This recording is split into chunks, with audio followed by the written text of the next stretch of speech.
After 39 years of marriage, a small-town Oregon couple was looking forward to their golden years. They were working very hard to have their retirement. Until suddenly, a bizarre chain of events interrupts their plans. He said there's a woman out there, they threw her off the bridge. I'm unconscious for a while, and I can't get to my knees. She looked like she'd been through hell. A violent crime sparks a desperate search for answers. They have one victim whose whereabouts are unknown. Did someone kidnap him and they're gonna hold him for ransom? You don't know. They had 2 outstanding suspects who were reported to be armed. As investigators dig into the mystery, secrets come to the surface. It was like watching a freight train that was headed for a wreck and couldn't stop it. Were you seeing somebody else? No. We are Christians. Yeah, I'm just Christians talking about their love personality. triangles too. And you never know just how far someone will go to cover their tracks. There's definitely human remains in there. This is something you don't want to believe.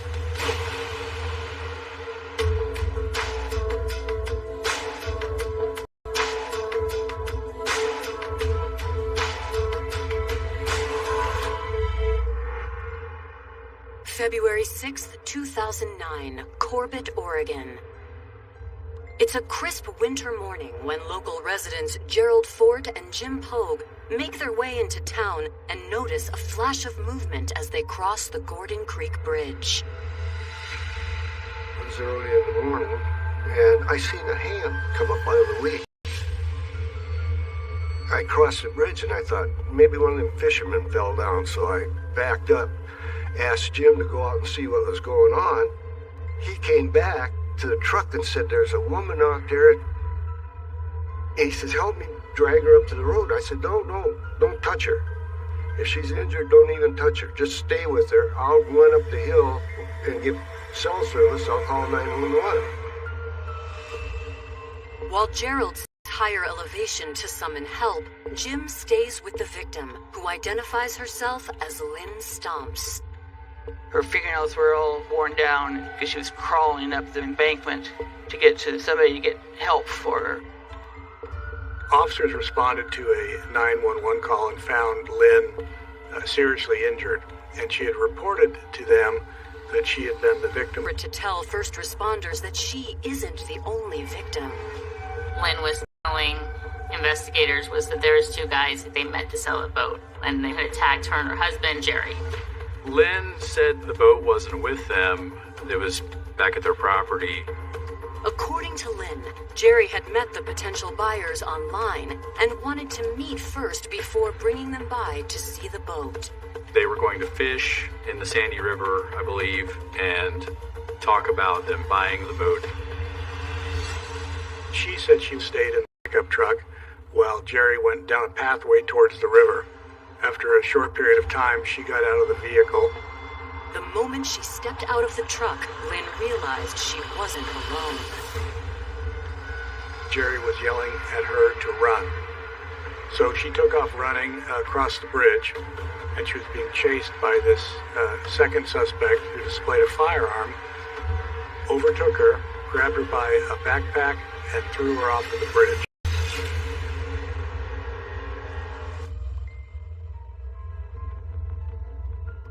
The officers had a violent crime that was reported, a seriously injured victim, the second victim who was outstanding and maybe in need of aid or worse, dead.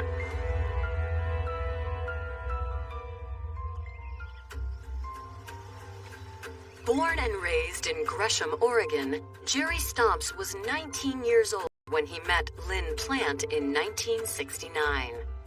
Jerry and Lynn had a pretty good relationship. They just kind of clicked when you would see them. You knew that they were together.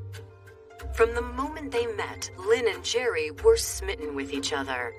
But there was one thing that would keep them apart: the war in Vietnam. He was in Vietnam in 68, 69 as an MP in Saigon. He was a military guy.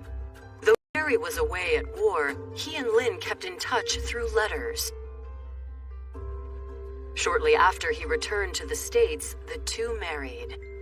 To some, they may have seemed like an unexpected pair, but Jerry and Lynn proved that opposites really do attract. She was a sweet gal, very nice person.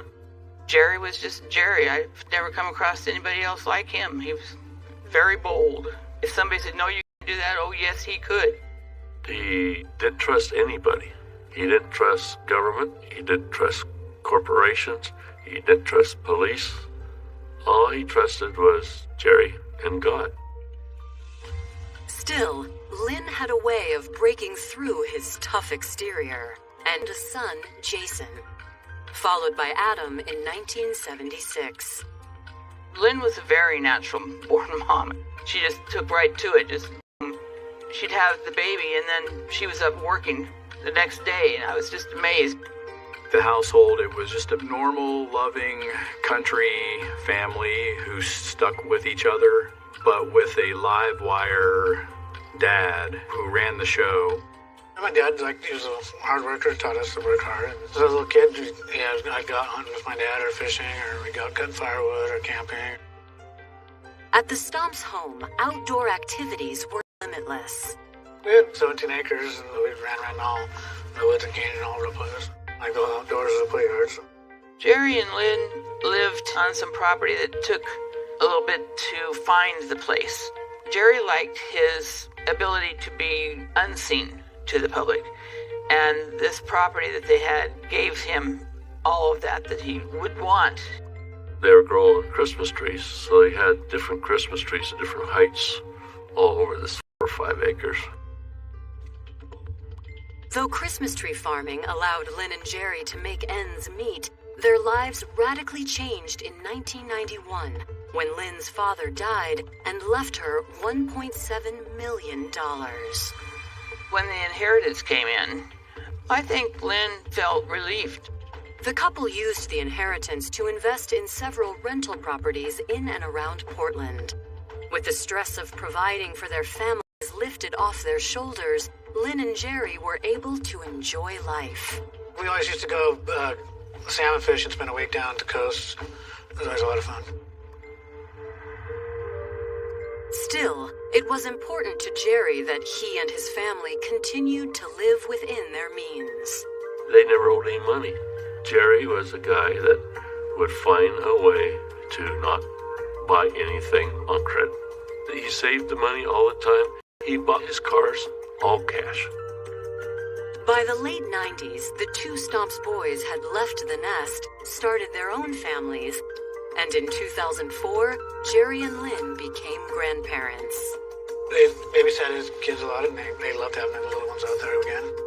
They were very much into it. They loved being the grandparents. He would grab those grandkids and they were off. Let's go do this and let's go do that. And I'm sure he was staying around in the house and rocking them in a rocking chair. He was too much of an outdoorsman. As the years ticked by, Lynn and Jerry fixed their eyes on one goal. What they were searching for was how to get there fast.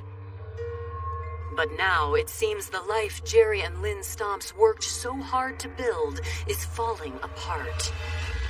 On February 6, 2009, Lynn Stomps is being treated after reportedly being attacked by 2 men she thought were there to buy her boat, and her husband Jerry is nowhere to be seen. Where could they have put Jerry? Nobody could find him. They're putting her on a gurney and bringing her to the ambulance. As detectives arrive on the scene, they hit a roadblock when their only eyewitness is whisked away to the hospital.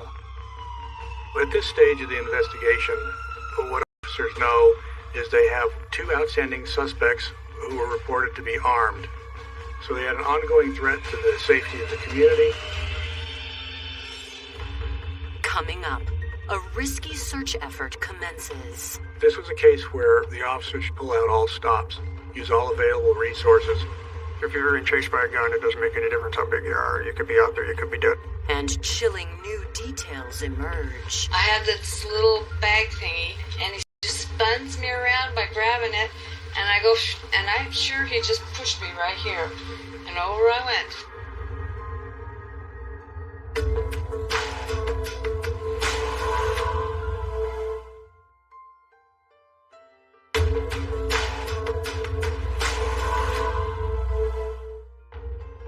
February 6, 2009.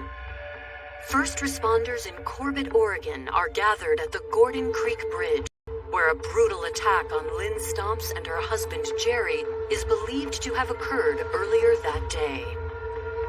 She said that these two men threw her off the bridge and one of them took off after her husband with a gun. While Lynn is transported to Legacy Emanuel Hospital in Portland, back at the Gordon Creek Bridge, a search for 60-year-old Jerry Stomps commences. This was a case where the officers pull out all stops, use all available resources, including air assets, canines, search and rescue teams. We had a tracking dog out there along with several air scent dogs, and we started looking for him. There were an awful lot of volunteers and a lot of resources from the sheriff's office, local law enforcement, just citizens. They were very thorough. While the search teams scour the woods for Jerry, detectives get their first break in the case when Lynn Stomps is cleared to interview. She had a broken pelvis, just split in half. Walk. From her hospital bed, Lynn is finally able to give detectives more details about her attack. So let's just start at the beginning. Okay, we woke up. He told me he had this appointment with this guy that he was going to meet. He's anxious to sell the boat, but I don't want anybody we don't know who really isn't serious coming to the house. Sometimes I'm there by myself. So he said, okay. So he had made arrangements with this guy to meet him there. Around what time do you leave the house? We had to have left at 6:20, 6:30, no later than that. Lynn says the couple left their boat at home and made the trip to see if the buyer, a man Jerry only referred to as Dave, was even worth their time. Her story is, when they got there, Jerry takes off with this Dave person down to the river, and they kind of disappear out of sight. She stays in the truck. So they're walking, and I'm just sitting there. And then I thought, oh, I'll go. It's not raining at the moment. So I started to get out the truck. I know as soon as I got my feet on the ground, I hear Jerry yell, Lynn, run, run, run. And I turn around, and there's this another guy right behind me. And he's got a gun out, and I just bolted for down the road. Lynn says as she tried to outrun her assailant, she looked toward the woods and saw her husband. I could see Jerry, and I couldn't see the guy. Okay, what was Jerry doing? He was running. Which way? Towards the river. That's when Lynn says she felt the man catching up to her. I'm on the bridge, basically. I have this little bag thingy, and he just spins me around by grabbing it, and I go, and I'm sure he just pushed me right here, and over I went.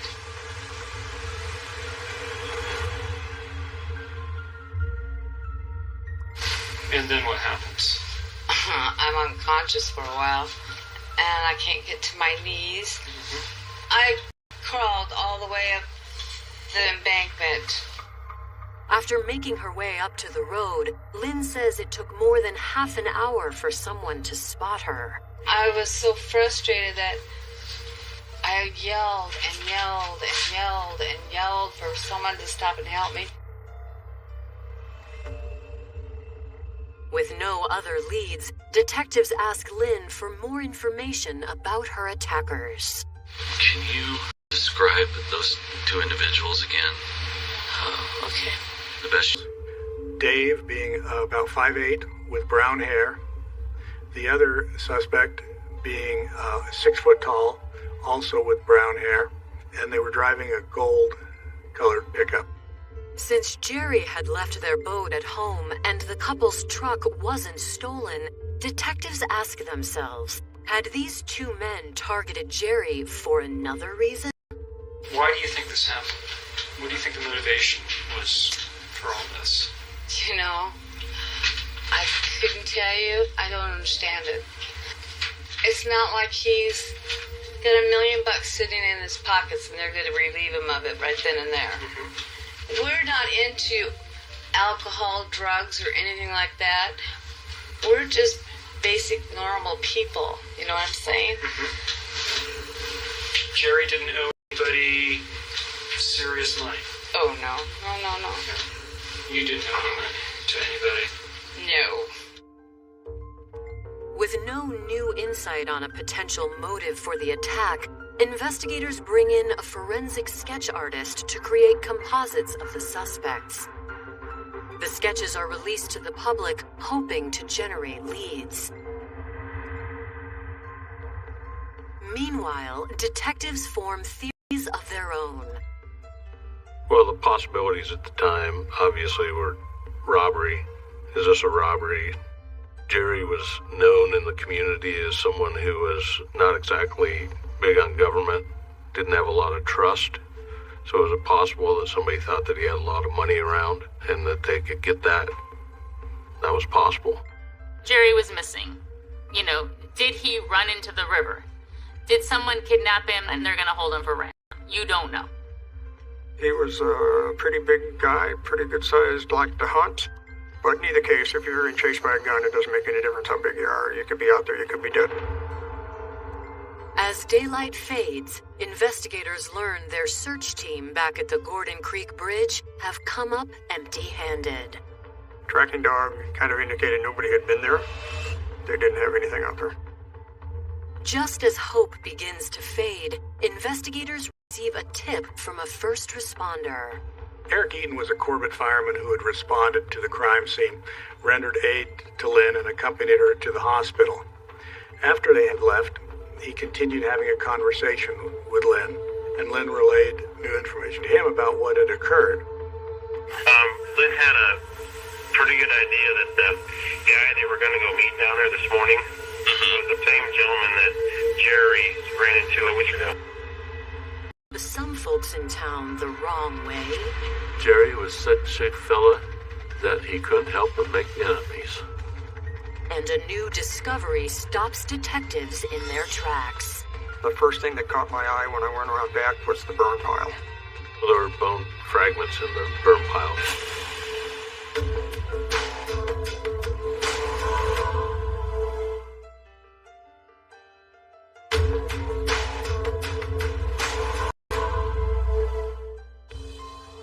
Detectives in Corbett, Oregon are trying to pinpoint an initial interaction between Jerry Stomps and his alleged attackers in the days leading up to his disappearance.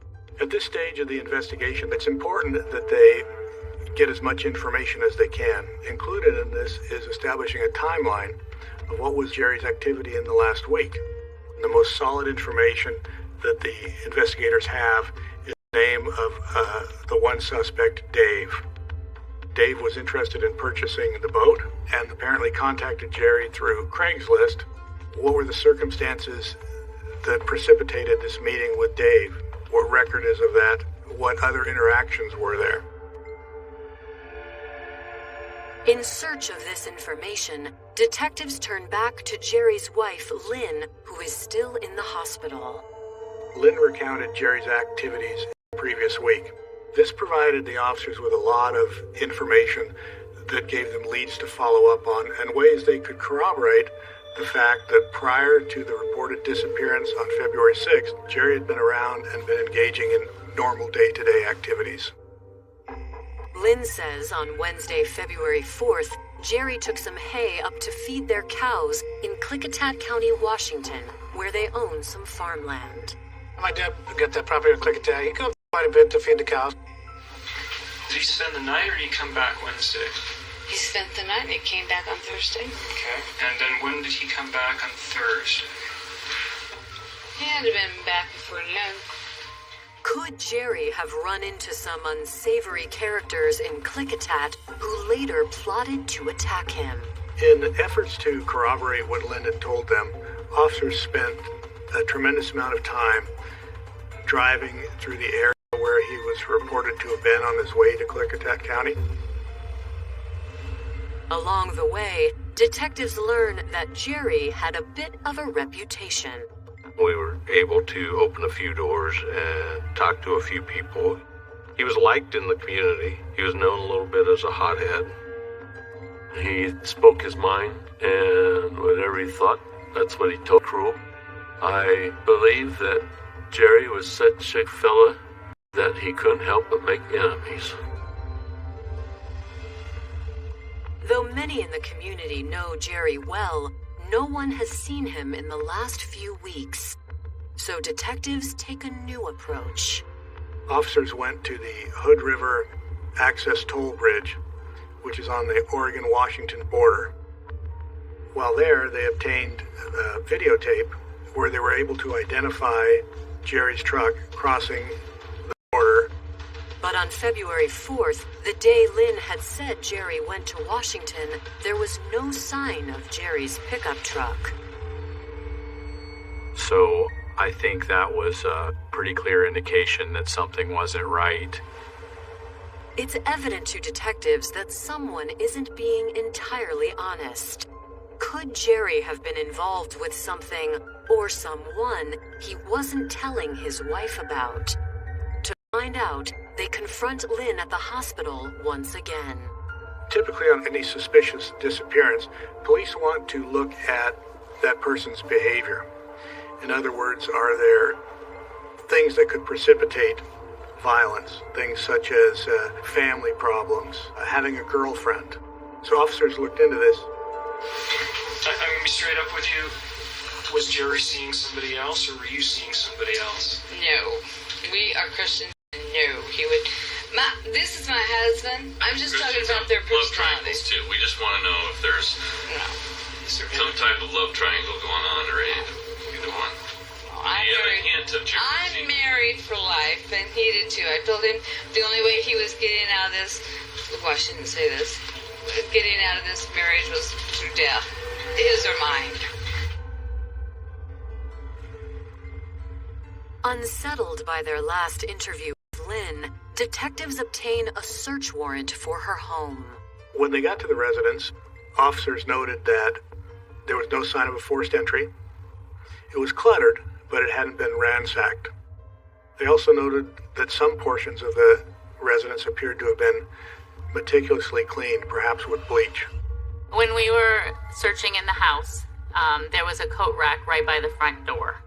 And on the coat rack was a fanny pack in which we located a revolver. He just never really left the house without his gun. He took it everywhere with him, so why would he be going to meet some stranger without his gun? When we look at the gun, there's 2 cartridges that are left. It was a revolver. Someone like Jerry, who carries a gun religiously on a regular basis, cleans her gun when they shoot it. That's not the only alarming detail about Jerry's gun. When they looked at this a little closer, they saw that there appeared to be blood spatter on the exterior of the firearm.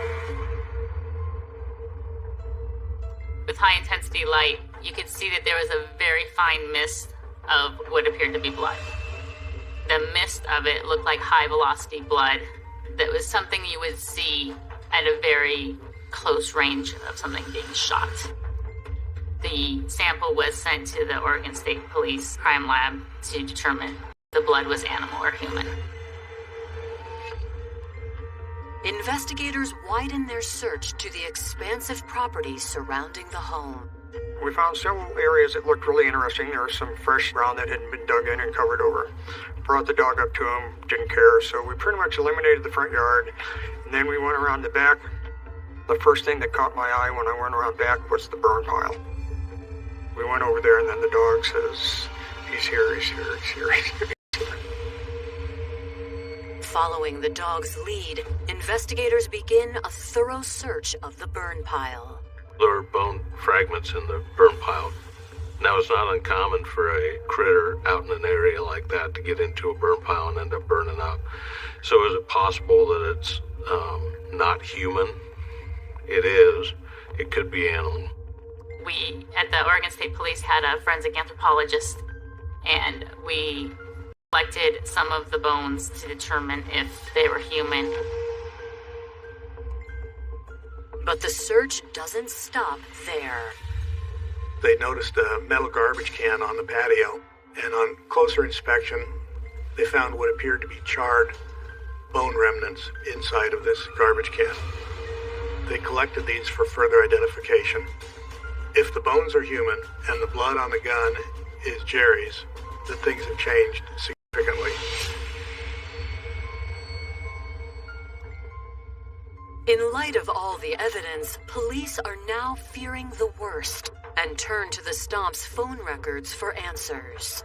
Lynn had reported that Jerry had engaged in several phone calls with the one suspect, Dave, and gave specific times when these phone calls were purported to have occurred. Detectives obtain phone records to corroborate or refute the information that Lynn had provided. When the phone records were examined for the Stomps residence, there was no record that anybody named Dave had called on the days that Lynn had mentioned. Get cell phone data and determined that Lynn's story was questionable and changing. Each piece of information like this that we get is breaking down her story, telling us that for some reason she's not telling us the truth. As detectives contact those listed in the call history, a common theme emerges. There's follow-up done from the phone calls to numbers that we know Jerry would have been involved with. What we determined was no one had actually spoken to Jerry since before the Super Bowl. Coming up, a victim becomes a suspect. A lot of her story was slowly beginning to crack. This is something you don't want to believe. And detectives demand answers. That's not the truth, man. That's not the truth. Oh, I didn't think.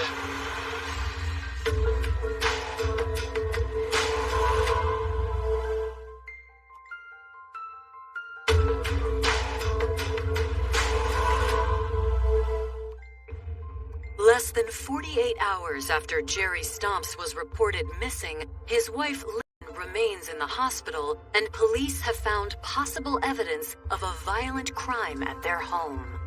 After scouring call logs, it seems no one has seen or heard from Jerry since before Super Bowl Sunday, 5 days before Lynn's reported attack. After gathering extensive information and doing a ton of legwork, the investigators sat down with the family and engaged in kind of a round table. I remember all of us sitting around talking and asking questions. It turns out that Jerry was more or less missing in action for several days, and Lynn always had an excuse that he was working in the yard, or he was hunting, or he had gone to the store, and at least once had gone to family property. No one could specifically identify having seen Jerry, talked to Jerry, after February 1st. A fact confirmed by Jerry and Lynn's young grandchildren and their mom, Sam Stomps. Sam Stomps provided the information that her kids were over for Super Bowl Sunday at Jerry and Lynn's house. They made a statement to Mom that they were a little upset because Papa Jerry wasn't there. And we were always told that he was there. Did you see Papa Sunday night when you went up there? When you spent the night? Papa was there, right? Well. Piece of information. Apparently, Lynn had lent their son, Jason, several $1,000s, and Jerry wasn't in on it. He didn't know about it. That's not something that he would have approved of. Lynn wasn't allowed to do a whole lot on her own, especially when it came to finances, without getting Jerry's approval. When investigators dig into the couple's finances, they quickly realize a small loan to their son wasn't the only thing Lynn had been keeping from Jerry. Lynn had $54,000 in unsecured, unreported credit that she had apparently been keeping secret from Jerry. The secret debt was a problem. Lynn had recently received an inheritance, so $54,000 may not seem like a significant amount. However, this was a family that was carrying several mortgages and were trying to manage their finances as best they could. Jerry was an independent person who, from what I understood, did not like credit cards, did not like to be in debt. Jerry would not be pleased with the fact that Lynn was running up the debt that she did. He was a pay your bills every month kind of person, didn't carry debt. So yes, this would have been completely against what Jerry believed. Had Lynn's debt led her to do the unthinkable? We know Jerry's a volatile person. Did he find out something about the other accounts that she had, the debt that she was in? That would have set Jerry up. That would have created a fight. Though they may have uncovered a motive, investigators still haven't secured hard evidence connecting Lynn to any crime. Then, on February 10th, 4 days after Lynn was found on the side of the road, thorough police work generates a new lead. They obtained a videotape where they were able to identify Jerry's truck going to a Shell station just across the border in Washington. What was found was his truck pulling in, and we saw Lynn get out of the truck. She's driving his truck when she says that he's supposed to be up in Klickitat County. It clearly showed that Lynn was engaging in behavior that was contrary to what she had told the officers. She was engaged in behavior deliberately trying to deceive the officers, and a lot of her story was slowly beginning to crack. Contacted by the State Crime Lab. The State Crime Lab definitively identified the bone fragments as being human in nature. Though investigators will have to wait to find out whether or not the bones are Jerry's, they are confident in what they've gathered thus far. We knew at that point that we had a pretty strong case. This culmination of evidence and facts, they contacted Lynn one last time to give her an opportunity to explain her actions. On February 12th, police confront Lynn in her hospital room once again. You need to tell us. You need to tell us, Lynn. Yes. Just What? Please tell us what happened. If some accident happened. I told you. Lynn, listen to me. Listen to me. We have not talked to one person that saw Jerry from Friday before Super Bowl. To have a whole week, Lynn. Yes. He was there with the was not, children. Lynn. That's not the truth. What? That's not the truth, Lynn. That's not the truth. It is the truth. I don't know what's going on here. This is. Lynn, look at me. I'm gonna be sick. They presented Lynn with evidence that the timeline she had presented was not correct. Lynn didn't avail herself of this opportunity. Lynn denied any of the information. We found video of the bridge in Hood River. The gas station, the Shell station. We've gone to other places to get video as well. Trying to find Jerry on video. We have not found him. Okay? Did you find me on video? We have you on video, yes. Okay. Detectives show Lynn still images pulled from the gas station surveillance footage. I don't understand this. You're telling me that you're thinking I did... Oh. No, we're not being accusatory. I still believe he's alive. Lynn, I know that he's out there. Lynn. You're not looking for him. We are looking for him. That has never stopped. What we're trying to do is give you an out. I don't need an out. I know the truth. Most times when presented with evidence, people will come clean. Lynn was the type of person that was never going to admit anything. Detectives have heard. We were at the hospital, and the detectives pulled us aside and said they're arresting her for the murder. That was a very hard thing to hear. something you don't want to believe. She didn't understand exactly why she was being arrested. Then when all of a sudden it came clear to her that they thought that she had murdered him, she started crying. Coming up, the truth emerges. They were able to determine these bone fragments came from a maternal ancestor. And family ties are broken. And they realized that they were standing by the wrong person. The last thing I remember him saying is, "I hope you burn in hell."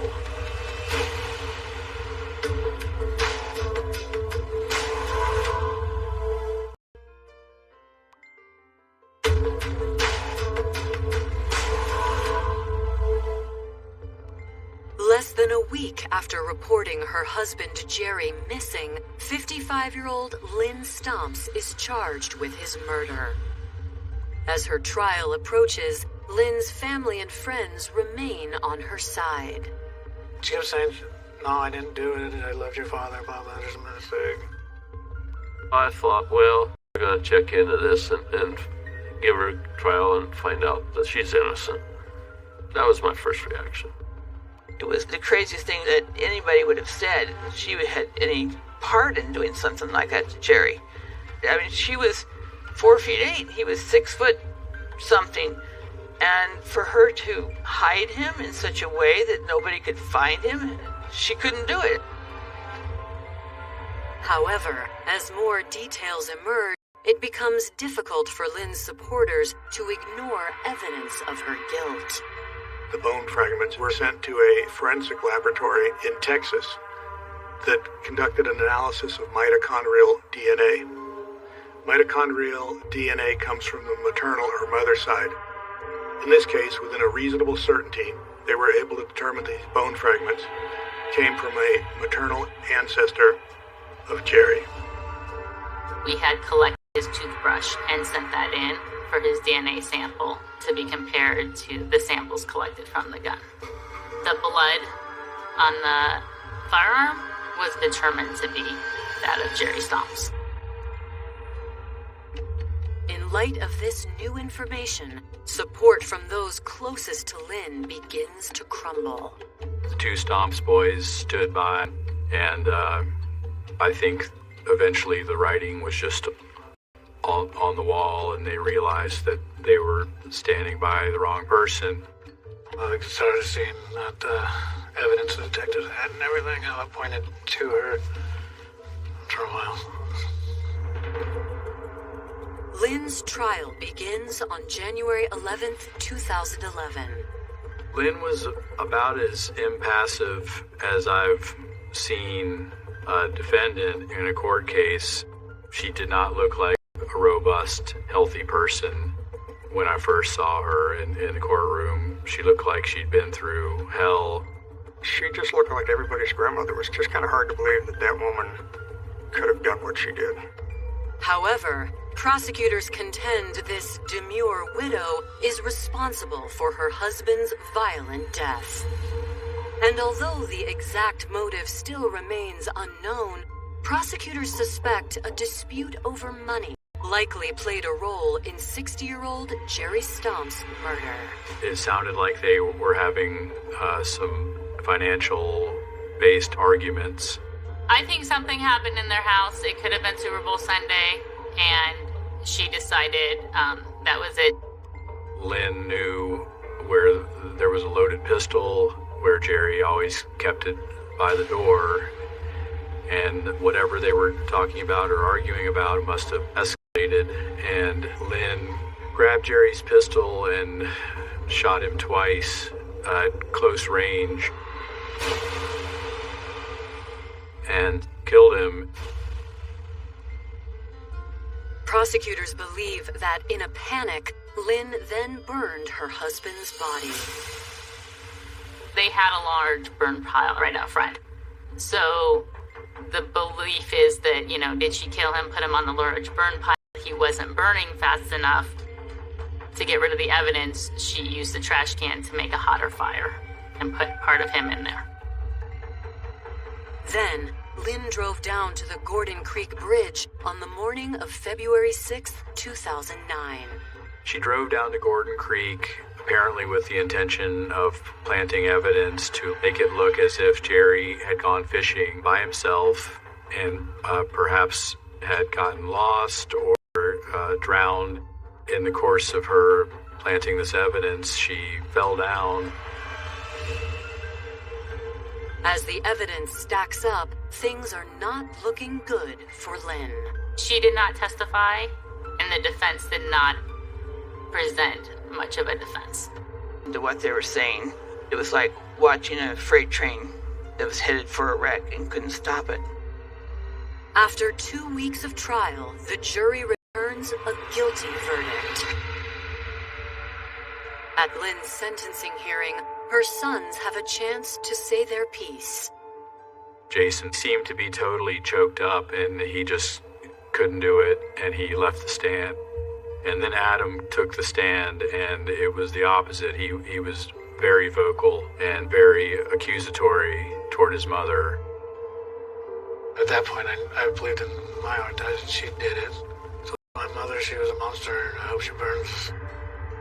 It just seemed like there was nobody else in the courtroom except for those two for the time that went on. That's the only time that I really saw her possibly express true emotion.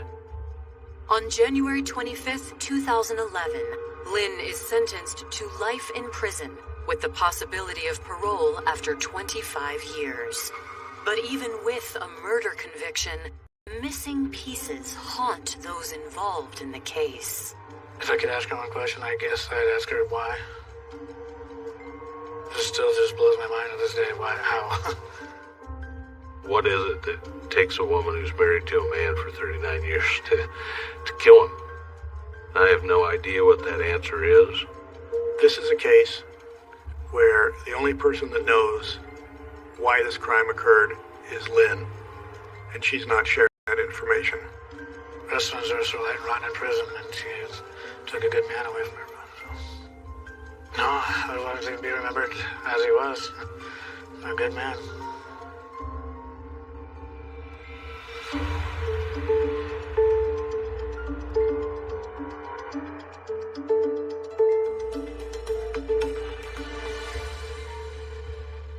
For more information on Snapped, go to oxygen.com.